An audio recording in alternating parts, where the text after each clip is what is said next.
Hey everyone, how's it going? This is Atlas. It's been a little while since my first video, which was a very simple Moore swapping tutorial.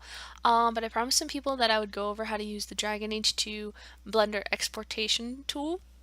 And I also promised some people that I would go over how I make my Dragon Age 2 armor mods, which are almost always ports from Inquisition into DA2. You can also use this for porting hairs. You can use it for putting hairs that you yourself sculpt in Blender. Um, it's a little bit different from the Dragon Age Origins version of porting things. Obviously, I find it's a little bit simpler.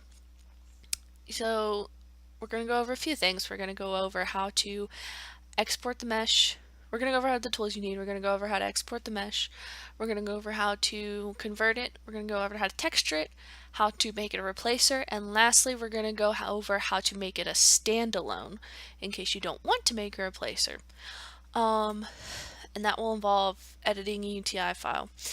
So the tools you're going to need a texture editor like Photoshop or GIMP. You're going to need Blender 2.49. You're going to need Blender 2.56. You're going to need the save game editor. I think I already said that. And you're going to need the DAI modding tool, mod maker. You're going to need the one that can extract the meshes for you. I think I also already said that. I'm sorry. So we're going to go ahead, and the one we're going to do is Isabella, because I've been working on Isabella for a little while. So I've actually already got it ported. I've actually got it pulled out and ported already, but I'm going to go over all this again to show you. So you're going to open up your mod maker, and you're going to expand data, DA3 actors, find the character's name you want. Also, real quick, you're going to notice if you go over companions that they have two sections, var1 and var2, which are variation, and they have models underneath of it. You'll notice all this. So if a model has the file line O blank, then that's legs. If it has OO blank O, then that's arms, and if it has O blank OO, then that's the torso. You notice how it's got the similar numbers for pizza pattern. That's how you can figure out what goes to what. I don't know why it splits it up like this. Actually, I do. It's because some of them are the armor upgrades and how different they look. So we're going to go to Isabella. We're going to expand Isabella appearance models. And you're going to look for the line that says skin mesh asset. I know for a fact that this one is similar to the vanilla mesh from Dragon Age 2, so I'm not going to pull that out. Even though I'm going to be using a part from it, I've already converted it, so it will save up on time. We're going to go to skin mesh asset, double click it, you'll get this little window. You're going to click import export, export asset, and you're going to go to a folder, save it anywhere. You can save it to your desktop. I've made a folder right here, and we're going to save this as Isabella full body. Save, click OK, and now you can close out of here if you want, or you can keep it open. I know it has a tendency to crash, so you don't have to. Now we're going to open up Blender 2.56. We're going to get a window that looks like this, and you want to be turned around like this. You'll know you're at the right angle if you import the mesh and it's turned around backwards from you. Expand this little window.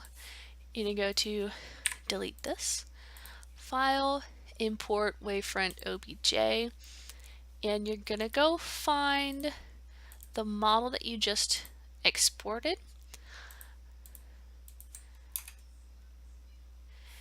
Now you see she's facing backwards from me. You have to turn the model around, otherwise it'll play merry hell with your importation. Your models will get all twisted around and it'll look hilarious, but you will be frustrated. I imported something for Meryl once, accidentally moved the mesh when I was exporting it, just a fraction of an inch, and she wound up backwards and slapping her own ass, and it was just hilarious but sad. So you're going to go RZ180, and that'll turn it around completely. You don't have to worry about that anymore. You see over here all these loads, whatever you want to call them. They are what makes all these chunky parts it makes the mesh look kind of clumsy. You could see it in my earlier meshes, but thanks to my friend Mags, I now have a better idea of how to clean them up. So just to be sure, you're gonna go and make them invisible. So you're gonna actually end up deleting them, but I just want to point out to you that the one that you want to keep are always going to be LOD 0, and that basically means that it's what you see if you're really up close and at high quality a game. All the other LODs are the LODs that you see when you're at a distance. So you're going to go through and delete all of them. Hope I'm not deleting too much. So now that you have all that, you'll notice that there's two skin LODs, which are her fleshy bits, and her base mesh, which is her outfit. Now what I do, because DAI does skin differently than DA2, and DA2, even though just like in DAI it was a full mesh, skin information was kept on an entirely separate map. So I'm going to keep that theme up. I've already converted a skin texture map, which I will include as a download. You're free to use it for whatever you like, except for like, you know, harmful racist shit or whatever. But I will include that, and you are free to use any of my meshes and stuff, same thing, except for harmful shit. You can download this, it's already converted to work and tint with Dragon Age 2. So first I'm going to delete the skin so I can just export the body. Wait for an OBJ. We're going to go back to meshes and textures, and we're going to save it as Isabella body armor.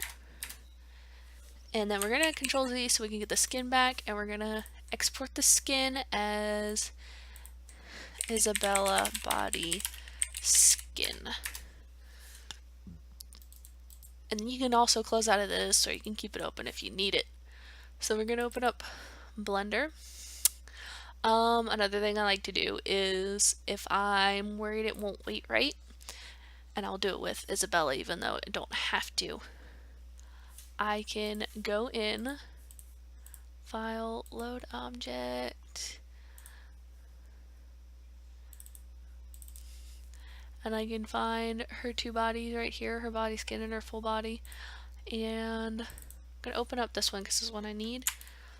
You can do this in Blender too, I believe. You can delete whole parts and then export it as a different object so that you don't lose the original information. So I can go through and I'm going to take off her glove off of just this one. Oh, I need volume, not polygon mode. So I'm going to take the whole glove off, and I'm going to take the boots off. And I'm going to save it. Export OBJ meshes and textures. No boots, no glove. And that way it'll just save the body. And this is in case I'm worried that it won't weight things right, which I am worried about. And then I can do the same thing, go back, erase all this, file, export to OBJ, boots. Alright, and then do the same thing with the glove. File, export, OBJ, Isabella, glove. Alright. I've been recording for a little bit, so I'm going to stop and go to and start recording again in a minute, so it'll be another video. And that way you don't have to see me go through and take apart the other mesh and get the necklace out. So, there we go.